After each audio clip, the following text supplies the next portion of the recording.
And we're live with this afternoon's Making Best Use of Funding for Tutorial and Enrichment Provision for Young People and Adults. This e-memoir session is going to be led by Beach Kaczmarczyk, and as ever, we like to keep these webinars as interactive as possible, so feel free to use a question or chat facility at any point throughout the duration of this webinar, so you don't have to wait till the end. If you're watching this on a video recording and you have any questions or thoughts, our contact details will be on the final slide, and I would encourage you to get in contact with us at any point. And also make sure you share the video recording and slides with your colleagues, use them to provoke some discussion, use them as part of team meetings and the like. Any other thoughts about how to use them, just get in touch with us and we will be happy to help. So without further ado, I'm going to hand over to Beej. Thanks a lot, Beej. Thanks very much. Good afternoon, everyone. Good afternoon, particularly to subscribers and our regular customers. And as Marek says, this afternoon's webinar entitled Making Best Use of Funding for Tutorial and Enrichment Provision for Young People and Adults. This is very much of you are also members of the Further Education Tutors Network, and at the conference that we had before Christmas, this was one of the options, and some people asked me if I would be able to do a webinar for those that weren't able to attend the sessions but had the slides. So hopefully that will bring the slides to life for you today. Again, any point during the webinar, you can ask questions, make comments, and my start point really is to sort of identify those sources of funding before we start looking at how best to use them. And I think it's important to sometimes see this as quite a big picture in England. There are obviously similar arrangements in Wales, Scotland and Northern Ireland. But in England, if you're looking at the Education and Skills Funding Agency and looking at the funding of tutorial and enrichment activities, you know, no matter how narrow or broad that definition is, but you see that in the FE and skills sector, that's the post-16 sector, a large amount of funding comes from the 16 to 19 study program funding, which obviously I'm going to focus on, because again, in there, tutorial and enrichment is a key aspect of the non-qualification activity and has to be planned for in that way. I also want to talk about how adults are funded outside of the world of apprenticeships through the adult education budget, standing at about £1.5 billion at the moment, of half of which, of course, is now delegated or devolved to mayoral authorities or Greater London. The importance of advanced learner loans, which is around £480 million a year of expenditure, including the bursary funding, and obviously apprenticeships, which obviously covers young people 16 to 18, who in most cases are fully funded on their apprenticeships, as well as obviously adults who are 19 and over. So you can see that these diverse sources of funding, which obviously come in to some institutions through these different activities, and in some cases, if you're a general FE provider or a large training provider, you're likely to have all of these sources of funding. And in some cases, additionally, you'll have funding for tutorial and enrichment activities for your higher education learners, funded through predominantly through higher education loans, or other sources of funding for higher education, but primarily through loans. So I'm going to focus on young people, 16, 17 and 18-year-olds on study programs. We'll have, as you know, a study program, and this is quite topical with Alison Wolf being asked to come back and advise the new administration on the future of vocational education. Is that if you look back to the elements of study programs, there's the core program, which can be A-levels, a vocational program, a mix of those, or in some cases, a work placement if it's a traineeship. English and maths for those learners that haven't yet achieved GCSE grade 4 or better. And obviously the element that we're going to focus on is both that activity, which can be often put together as tutorial, enrichment, and work experience. But the majority of these activities will non-qualification bearing. And I think it's important, therefore, to see this in that holistic way, with each individual learner having a plan of activity over the 1 year or 2 years, or in some cases 3 years of the program, that has guided learning hours or activity hours attached to recognized qualifications, A-levels, level 2 diploma, level 3 T-level, but also has planned activities known as non-qualification activities, which of course include tutorial and enrichment. And here we're looking in the broadest way at tutorial programs, which include personal tutorials, group tutorials, as well as a whole range, a very wide range of enrichment activities. And of course, work experience, and of course, industry placements as well. So when we look at the study program funding, which next year will be going up for 16 and 17-year-olds and all other learners pro rata, to reflect a 4.7% increase in base funding, you'll see that the elements have to be combined in a way which for each individual student provides stretch and challenge, prepares them for employment, an apprenticeship, for example, or for further study.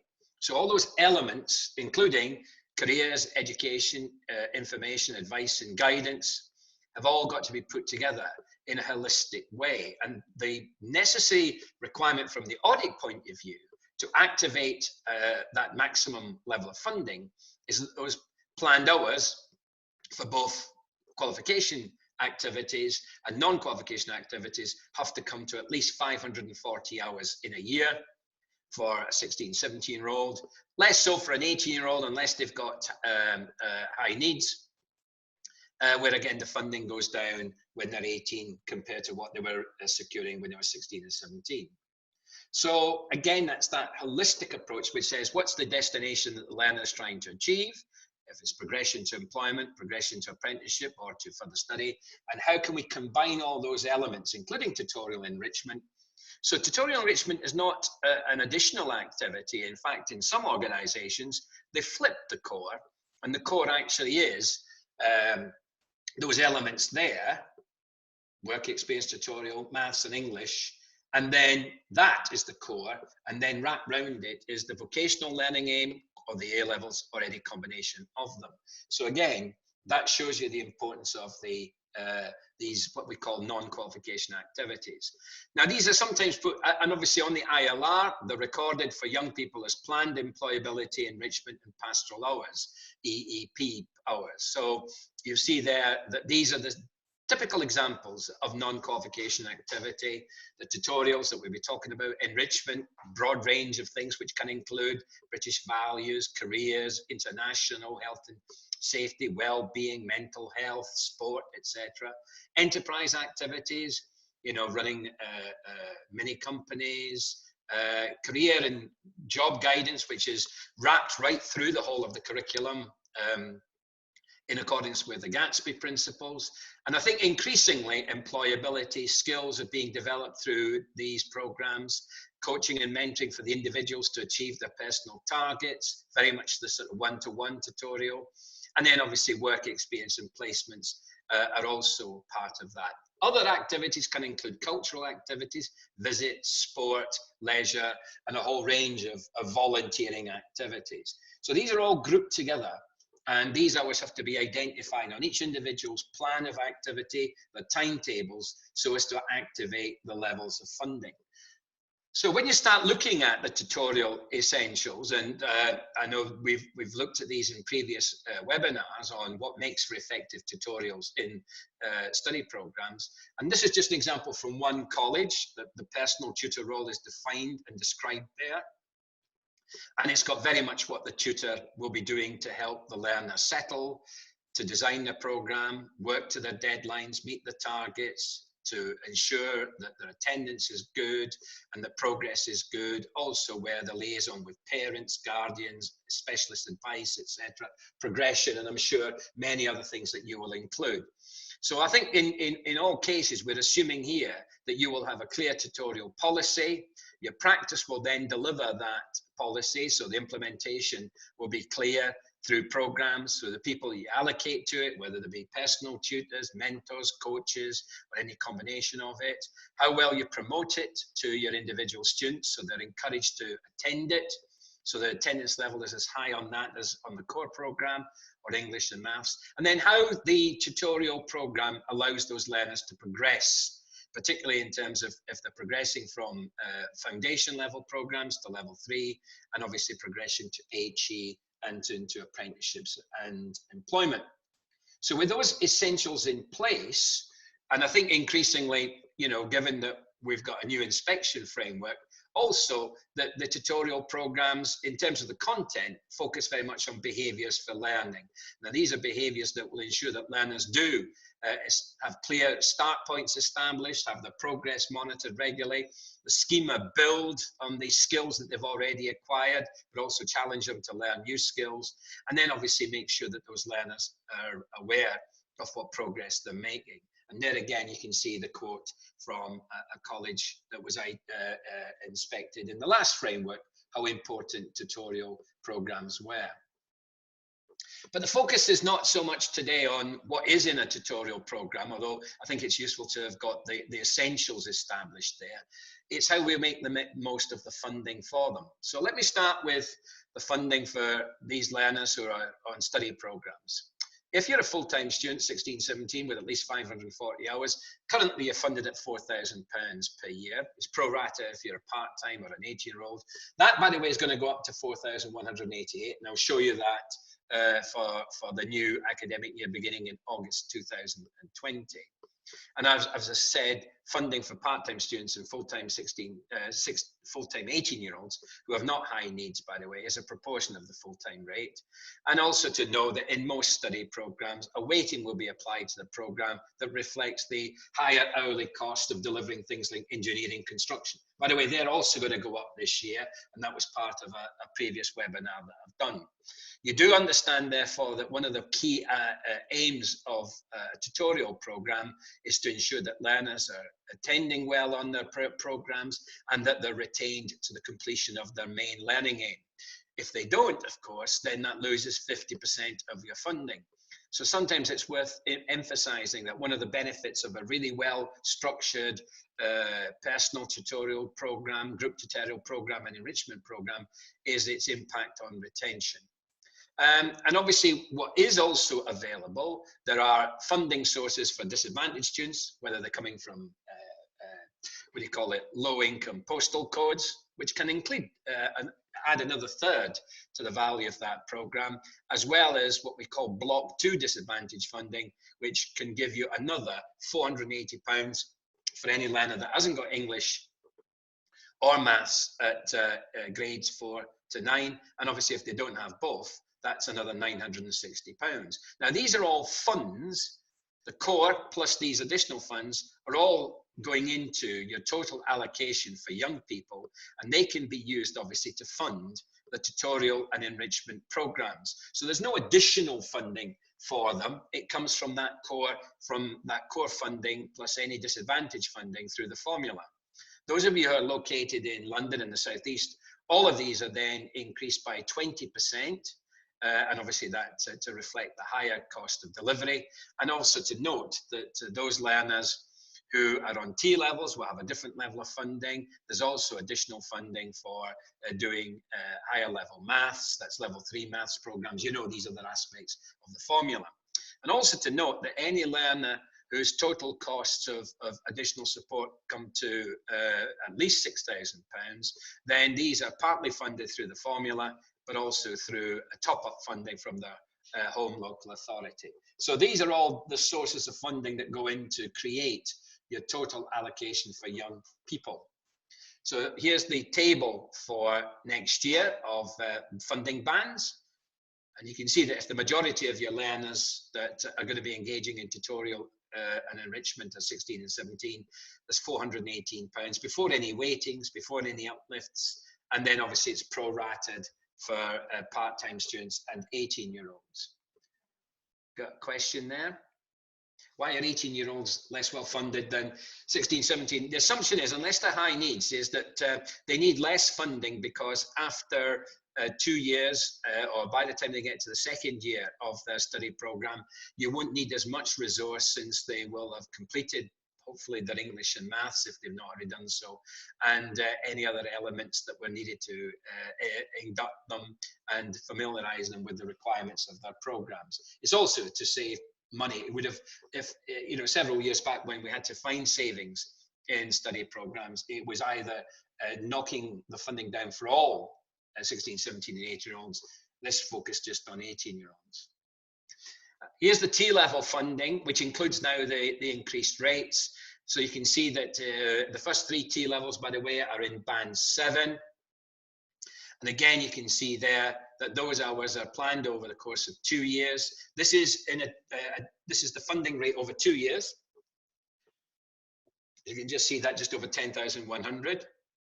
That's spread over 2 years. So it'll be 5,000 and a bit each year. And that includes the funding for the core elements, including tutorial and enrichment. It doesn't include, by the way, the funding for English and maths, and it doesn't include the funding for their industrial placements. Those will be on top of that. So that's not the same as the funding formula for young people at the moment. As I mentioned, for those 16, 17 and 18-year-olds, there's also access to disadvantage funding. Block 1 is the postal codes of your learners. So nationally, about 27% of all postal codes carry an uplift because they indicate low levels of economic activity, average incomes, etc. And block 2 is the prior attainment. Now, that's using English and maths prior attainment as a proxy for low-cost additional learning support. And that low-cost additional support, it's not intended, by the way, to teach English and maths qualifications, but to fund support for all students to achieve their learning goals. So that could be literacy, numeracy. It could also be low-cost, high-incidence learning difficulties and disabilities. And that's £480 for English, £480 for maths for full-time students. It's less for part-time students. And we also note, by the way, that for T-level students, it's higher. So it's 650 for English, 650 for maths. Now, the principle is to allocate this to you as an institution. So if you're a college, training provider, local authority with an allocation from ESFA for study programs. And you can use this to provide additional tutorial support. You can use it to give some of the learners more one-to-one tutorial support. You can use it to fund a wider enrichment program. The principle is to give you a single budget that you can then use as you see fit. So obviously one of the things that is going to make the most of any funding for tutorial and enrichment is how well you argue internally to get your share of those resources. And I'll show you something in a few moments.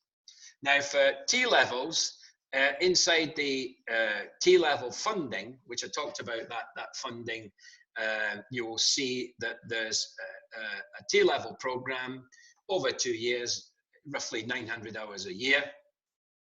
And you can see there that the funding will include the core program, the occupational specialism, the work placement, 315 to 420 hours, English and maths and digital skills if they've not already achieved them, a license to practice, which might be needed for some areas, and obviously enrichment tutorial, which can include, of course, further employability and enrichment requirements. So the enrichment and tutorial is seen as a key component of T-levels, just as it is with other study programs. And you can see there that that can be reflected in an example of a student on band 7. You're just getting just over £5,061 before any weightings for that learner. That's the base funding per year. And you can see there that you can put in over the course of the 2 years to make up the 1,450 hours. That's before we add on the industry placement and English and maths, 150 hours of employability, enrichment, and pastoral activities. So that could be, again, equivalent to 75 hours a year if you wanted to do it. And again, you can see how that might provide your tutorial and enrichment program. So for young people, they are quite explicit parts of programs. And therefore, when it comes to planning a study program, it is important that we do have clarity about how many hours we're going to allocate to each component element to make the 540 or closer to the 600 on average that we want for young people. There's a question about the hours. I'm just looking at it, hang on. Yeah, when you plan a study program for a young person, the audit evidence is to be that the planned hours would have been at least 540 hours a year for a 16, 17-year-old to max the funding at 4,188 per year.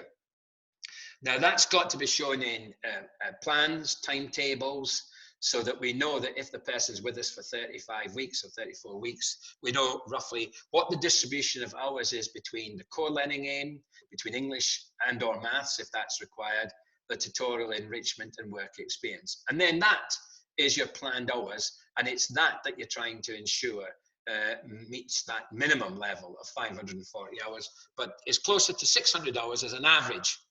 And that's how all of these rates have been worked out, not at the minimum point in any band, but on the average hours. So again, it's plans of activity, programs, timetables. Those timetables can be updated once you know when the work placement is going to take place. But normally we plan tutorial and enrichment, either group tutorial or one-to-ones, very soon in that learner's program.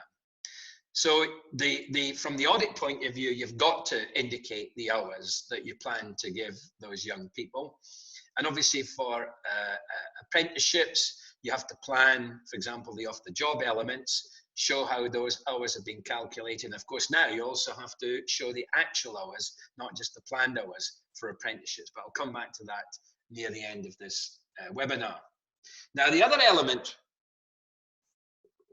that's important in making the most of the funding for work for tutorials and enrichment activities is how you cost each element of the activity, including the core learning aim. So for example, is there any proportion of learning that's delivered through online learning, which that can also extend to things like enrichment activities, personal profiling, employability skills.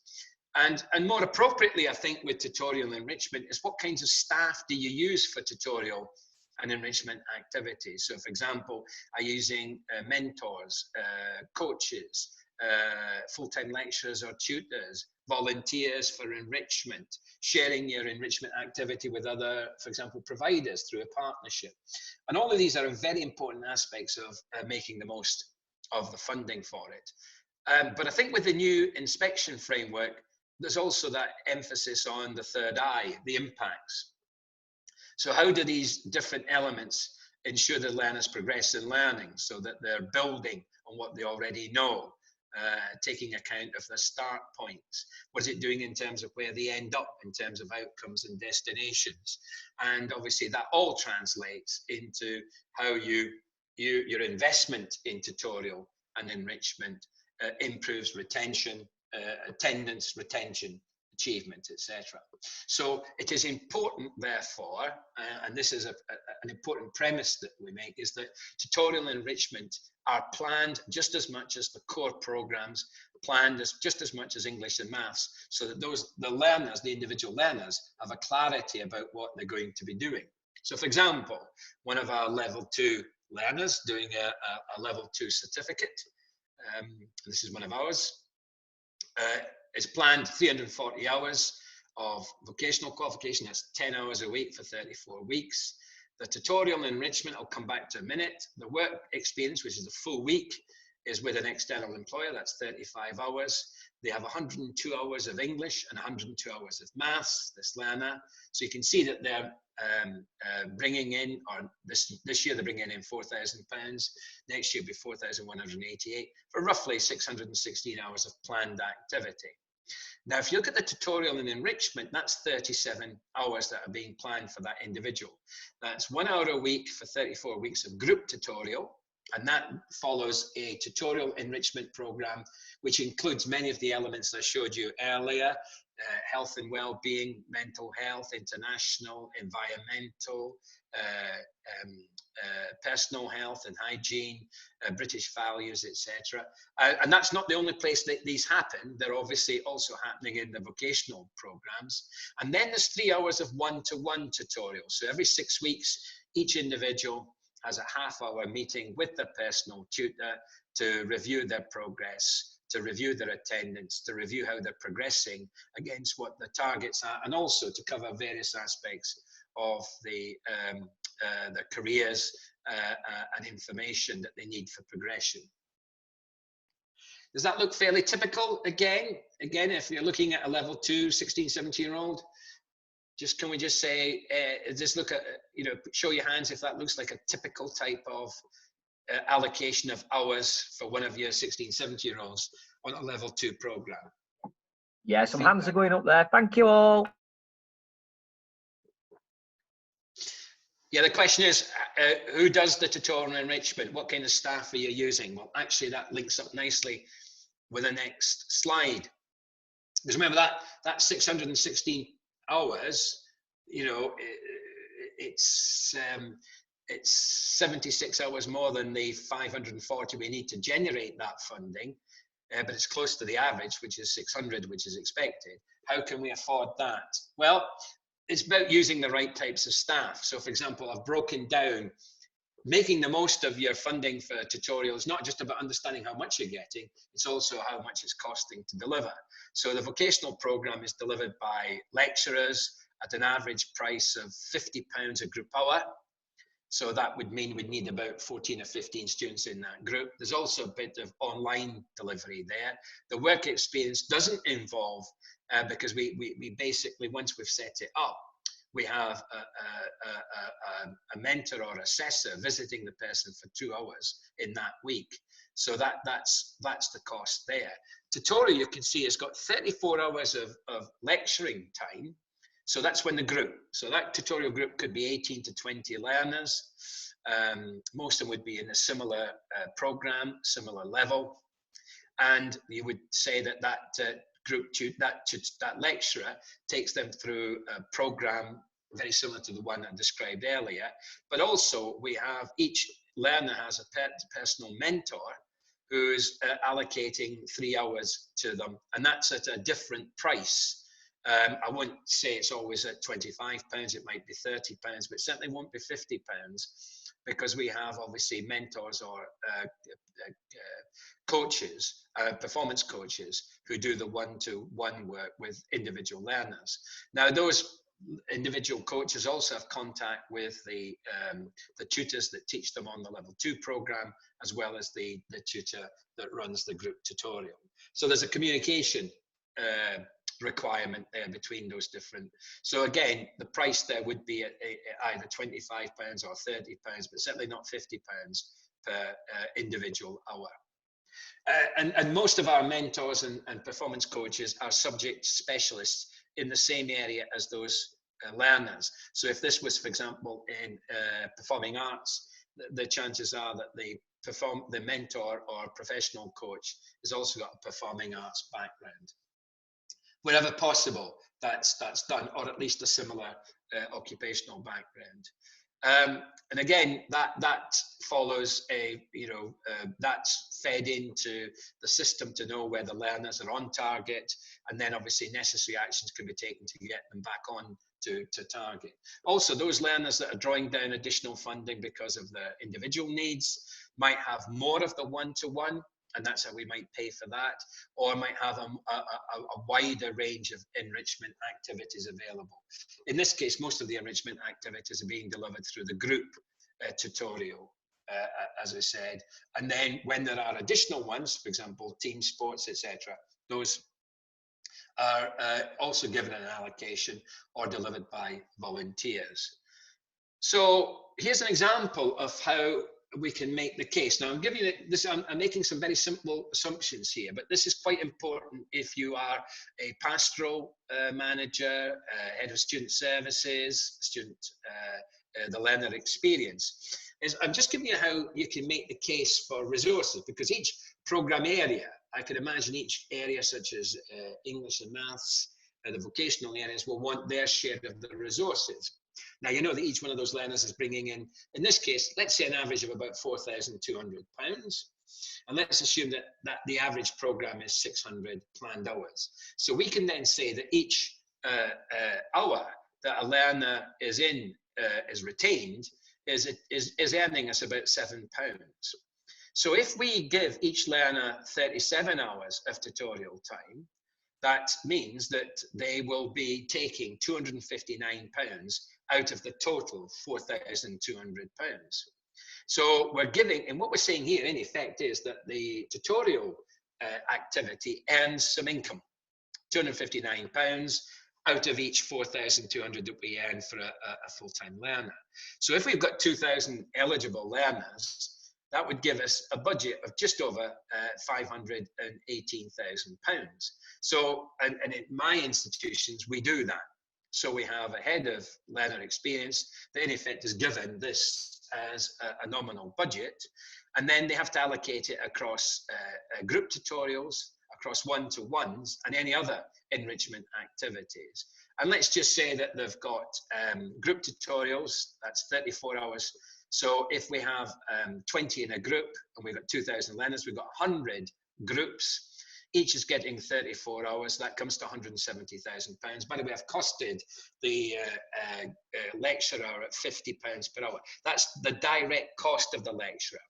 Yeah, one of you has already asked me, is that the total cost? No, £50 per hour is, outside of London, the direct cost per lecturer hour. That's not how much we pay the lecturer, it's how much it costs to employ them. That doesn't include the overheads. That's the contribution rate I'm just going to show you.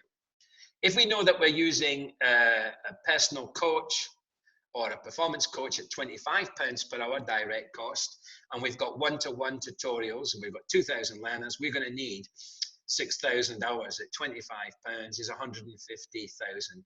So if you add the two together, the total cost of delivering this tutorial and enrichment program is £320,000. We were earning 518,000. So it gives us just under £200,000 worth of contribution, which is, I think, you know, if it's just short of 40%, and that would obviously reflect the average size of each group tutorial, the average number of hours that each person gets for one-to-one, and obviously those cost assumptions there. But I think this is a very important way of saying that if you've got a role with the responsibility for tutorial and enrichment in your organization, it is important, if you're going to make most of the funding, to get a nominal budget. Because otherwise, how do you know, how can you show the value that your service is contributing to maximizing the funding of learners, retention achievement, as well as demonstrating the contribution you're making in terms of the quality of learning and progress that the individual learners are making. So any questions on how to make the case for resources? And use this, by the way, you can use your own sums, but I think it's quite a useful. Have we got a question? Yeah, I mean, if you know roughly how many learners you've got and divide that into the core allocation that you get through the ESFA, you'll know that it comes to somewhere around 4,000. Could be higher. If you've got a lot of engineering construction students, it could be nearer 4,500, etc. I haven't even included, by the way, here, the additional £480 if they don't have English and £480 if they don't have maths. So these are quite conservative figures, but you can see how I'm trying to work out how much we would need in totality, because we've earned it, because, you know, the reason you've earned it is because you're part of the 600 hours that the average learners get. So you might have different sums in the lower bit, but I bet you your contribution rate won't be far off 38, 40%, could be as high as 45%. So you can still pay for some of the other overheads, which include obviously your salary if you're the head of learning services or student services, or if you're the manager responsible for the learner experience. So hopefully the sums make sense. Any other questions on how to make the case for resources? Again, just feel free to use a question or chat filter at any point. Thanks, Pete. Okay, that's great, thank you. Yeah. Now, just a couple of things then to sort of finish off. Often we talk about tutorial and enrichment and only limit ourselves to study program. Well, given the entitlements that adults have, that apprentices have, I think it's important to have a clarity that if you're talking about student services or learning experience, we talk about all of our learners, including adults who are funded by the AEB, that's 19 and over, is predominantly classroom based, Adults who are funded by advanced learner loans, again 19 and over, but predominantly on level 3 and above programs. And here, if we're talking about predominantly classroom-based, let's exclude apprentices for a moment, tutorial and enrichment are actually funded not as separate quals, although you can have quals for employability skills, you can have separate quals for English and maths, etc. You can have the sort of programs where the purpose is to get the person ready for employment, for example, programs for the unemployed, Job Centre Plus type programs, is that here that tutorials are funded as part of the individual rate that an individual learning aim or qualification earns you, including non-qualification bearing activities. So for example, if you look at the funding for an access to HE diploma, just over £3,000, when you plan that, you can plan individual one-to-one tutorials or group tutorials as part of that. You can do the same with a GCSE evening English class, entry-level ESOL, whatever. Here, it depends on the total number of planned hours, what we call total qualification time or guided learning, or a fixed rate, for example, for A-levels, GCSEs, and, for example, access to HE diplomas. So, in other words, inside the funding for the individual learning aim is an element that can reflect an investment, an entitlement to tutorial and enrichment, which, of course, your adults can either take part in, or if it's an essential part of the program, then it can be part of the requirements for the achievement of that learning aim. So this can be funded holistically for some learners. So if you look at, for example, traineeships, 19 to 24-year-olds, there's an assumption that work preparation, tutorial, mentoring will be part of that program. And I'll show you how that's funded, as well as programs for the unemployed, which often assume that there'll be this element of tutorial, progress planning, progression activities, as well as employability skills. So again, you can see employability skills coming into a lot of this, as well as some of the other core elements such as digital skills. And community learning, which is not always funded through the formula, but again, based on your levels of expenditure, can include tutorial provision based on how much you've spent per learner. And that can, for example, if I'm doing community-based learning, say working with troubled families or working on mental health issues, I can include in the calculation of the expenditure per learner some element of tutorial provision. So it's this, and it's exactly the same for those learners who are funded by advanced learner loans. So you might say, well, how does that work? Well, for example, if I was running a 120-hour ESOL program funded at £724, or sorry, should I say funded at £600 if I was doing something around the 90-hour mark, then that 600 hours, if I just go back, and go forward, that 600 hours here could include so many, that £600 that I'm going to get per learner can include in that 93 to 100 hours, you know, possibly a half-hour a week group tutorial or some element of one-to-one if I can fit that in. You can see down here with the qualifications which are not determined by a number of planned hours. This includes GCSEs, A-levels, etc. Let's have a look at the access to HE diploma. Let's assume that's into humanities. If it was into teaching and science, it'd be a higher rate. But that could have built into it, if let's assume that's a 450-hour program spread over 30 weeks, then 1 hour a week of that could be a group tutorial. There could also be elements of one-to-one built into that, funded out of that total level of funding there. So there's no separate sort of pot. It's not holistically done as it was with study programs. It's actually part of the funding for the learning aim. Yep. So for example, if they're doing a functional skill in maths, say at entry level, if it was at entry level, there'd be £941 you'd earn. If the learner was retained and achieved the functional maths at entry level 3, that £941 per learner could be then used to fund a group tutorial maybe, or you know, any one-to-ones that you might want to get those learners ready for their individual qualifications. So again, if you're offering access to HE programs. And by the way, this would be the same for learners funded through loans. If I had an access to higher education learner who was being funded by a loan, it wasn't, in other words, they were over the age of 23 when they were doing their access program, and it wasn't their first full level 3, then they would be funded by a loan. Inside the activity that you offer, as known as the access to higher education diploma, you could put an hour a week of tutorial for that group, and maybe some one-to-ones for progress checking and monitoring, etc., as well as personal development. So again, that's, yeah, you can have, I mean, if you have something like an employability skills program, which can include things like CV writing, preparing for interviews, etc., they can be separately funded, and they would be funded maybe depending on the number of hours you give them. So if you had a 30-hour program, that would be funded at £150 per learner, as long as they were retained and achieved. On AB funded, 80% of the funding is retention, 20% is achievement. On loans, all activity is based on retention, so there's no achievement element there.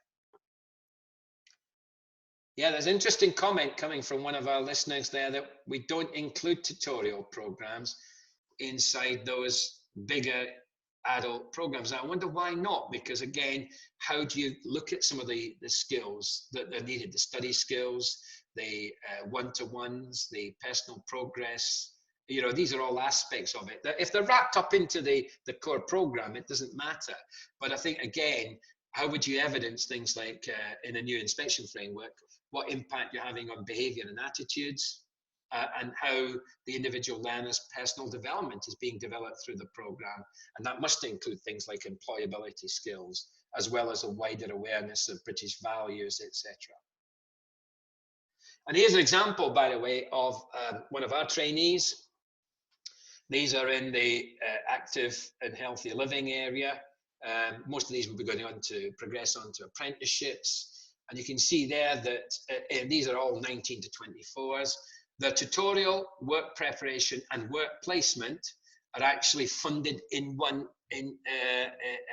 as a totality. And it's a standard rate of funding for adults of £970. So those two are put together. And then we've got functional English and functional maths, and a level 1 award. And we add up the totals there to get to the £3,118. Sorry, the £3,018. By the way, traineeships are fully funded, so there's no contribution from the individual learner. 80% of that funding is based on retention, and 20% is based on achievement. And achievement of the work placement tutorial and the work preparation bit is they've got to complete the work placement or progress to employment or progress to an apprenticeship. So it's the tutorial and work preparation and work placement don't need a qual aim. They will get their own. You'll see inside that way that it's recorded in the ILR that this gives you the £970. So there is no actual qual there. You could put in employability skills, whatever, but it would be counting towards the work preparation element of it. So tutorial, and that includes one-to-one mentoring as well, is inside that pot, and that's funded at £970 in totality. Okay. Now, in apprenticeships, let me just finish off by saying, right, you can see now how we can get the funding for young people in tutorial provision and enrichment provision. For adults, we have to use the adult education budget and loans. For all apprentices, that's young apprentices and older apprentices, the funding is, because in apprenticeship funding now, either the employer is paying out of the levy fund if they're a large employer, or they're co-investing if they're being co-invested by the ESFA, where they're finding only 5% of the price of any apprenticeship agreed with you. So each framework or standard, either the price that's agreed with you, or in a funding band, because in some cases the price and the top level of the funding band is the same. And don't forget there are 30 different bands reflecting the size of a framework or standard. They include the cost of training and assessment. And if it's a standard, that funding band price that you negotiate with the employer also includes endpoint assessment. So I'm talking about you here as the provider. So inside that funding is all of the activities known as training, known as assessment, and support for the learner, other than additional support, which is actually separately funded. Now, inside every framework and standard as a requirement, the learner does 20% of the job training, and I won't go through all the different versions or variations on what we mean by of the job training. I think we've done enough on that. But I'll give you a classic example. We have day release engineering apprentices. They come into our provision on a Monday, sometimes on a Friday, and they're in for 7.5 hours. And we will offer them a tutorial and enrichment offer, particularly if they're 16 to 18. So some of our apprentices will actually represent the institution in things like team games. They have access to some of those activities, but they also can join a tutorial group, and that's how we ensure that we're covering things like British values, personal health, well-being, and other such things. Prevent strategy, for example. But it's not just in that, it's right across the whole of their program. I think it's a danger to just allocate to the tutorial and enrichment program things like British values and prevent, when it should be actually embedded into the whole of the person's curriculum. For those young learners who are 16, 17 and 18, and this extends to older apprentices who have been in care or who have educational care plans, then we have incentive payments that come to the provider. That's £2,000. We keep 1,000 of that. We give the other 1,000 to the employer. So there's also some additional funding there that recognises how much it costs to support younger people into the world of apprenticeships, into the world of work. And we use that for a lot of the elements of tutorial and enrichment, employability skills, digital skills for those younger apprentices. If those apprentices need to do English and maths, that's again additional payments that come to you, the provider. It's not part of the price you negotiate with the employer. And then any additional support, which can of course mean that we give some apprentices more help with literacy and numeracy, more one-to-one support if they need it, particularly if they've got health or mental health issues, but also for those that are finding it difficult to keep up with their work, maintenance as we call it. And we often include their more one-to-one time with their individual tutors or workplace tutors. I think this actually raises a very important set of issues. So inside the apprenticeship funding, either through the price you negotiate with the employer or the additional incentive payments and additional funds that are available, which are outside of the price negotiated with the employer, you've actually got a resource that's available to support individual apprentices with tutor support, as well as additional support if they have individual learning needs. I think this is actually very important. The role of tutoring in the transition from frameworks to standards is recognised. Standards are much more demanding. They're often longer. They require much greater emphasis on knowledge, skills, and behaviours. And how else do we develop those behaviours if it's not through some effective tutorial system that backs up what's happening in the core training and the vocational training? So I think this is very much part of the changing role. And certainly we've done, I think in the last 3 years, a series of webinars on the changing role of the workplace tutor in apprenticeships, particularly in things like target setting, constructive feedback on performance, ensuring that the learner is on target, ensuring the learner is progressing, ensuring the learner's knowledge, skills and behaviours are relevant, and also ensuring that those other rounded aspects such as behaviour, attendance and attitudes are also being looked at. And I think the important point to note here now is that with the new inspection framework, it applies to all educational settings. So the same standards and the same expectations, including apprenticeships. So those are the main sources of funding. And if you're responsible for supporting any of the learners in these different contexts, you should now have an increased awareness of the fact that there is funding for tutorial and enrichment across all those funding sources. And how best you get that is very much based on you making a business case for it.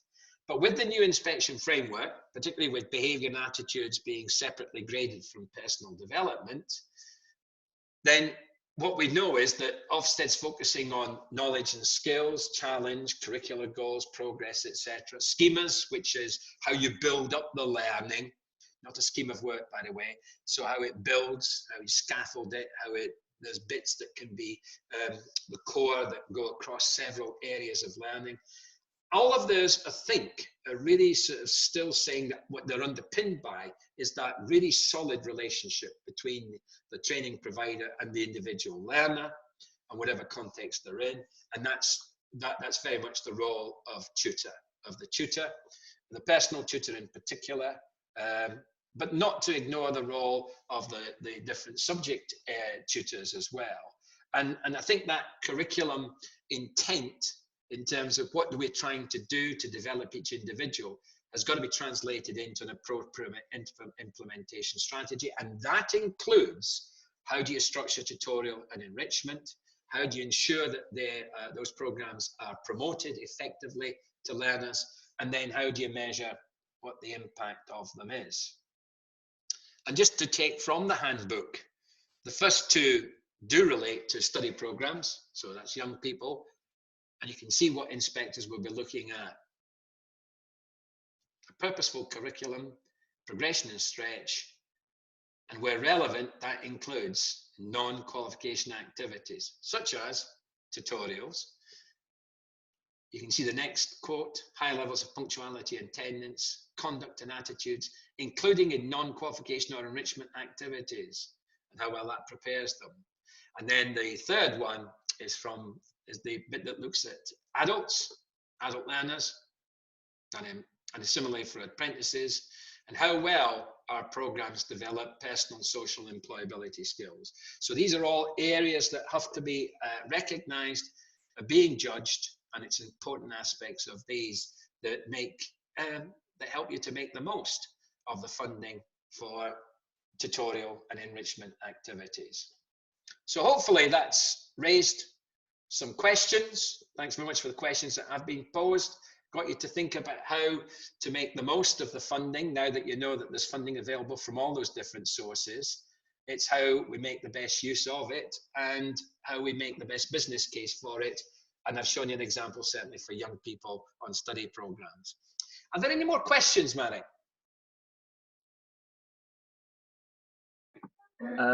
Just having a quick look through. I don't know if I've missed anything. Have I missed anything? I'll just pop this back out to the attendees as well. Anything that I've missed? I can't see anything from the chat facility or the Q&A that I haven't covered. I think you've covered everything. Any other questions though anyway from those in attendance now? If not, obviously you've got our contact details there, and feel free to send an email through. And obviously this is going for anybody who's watching on the video recording as well. But there's been some great questions so far, Beej. That's great. Yes, I'd like to thank everyone for the questions and comments, and also to you, Marek. Thanks, everyone. We'll close the recording down now. Super. Excellent. Just about to close the recording, and you'll all be receiving a copy of this later on this afternoon along with the slides.